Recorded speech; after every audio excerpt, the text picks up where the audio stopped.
Sa video na ito, ituturo ko kung paano kunin ang Number of Unpurchased Item SKU para malaman ang next purchase para sa new stocks. Una, pumunta sa Google Docs. Hanapin ang file na L at S order file at iprint ito.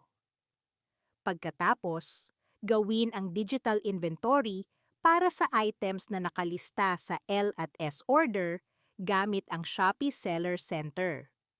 Para sa digital inventory, panoorin ang video na may title na How to do Digital Inventory in Shopee Seller Center.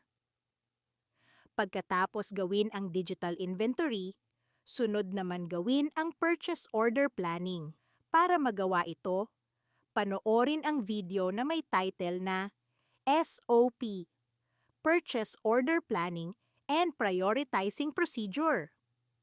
Pagkatapos mo gawin ito, bilangin lahat ng number of SKUs na iyong nailista sa next purchase. Halimbawa, meron na tayong 26 item na kailangan i-order.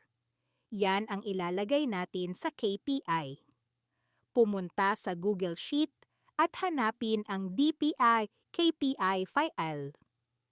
Sa KPI number na may number of unpurchased items SKU below ROP monthly, dito natin ilalagay ang nabilang natin na 26.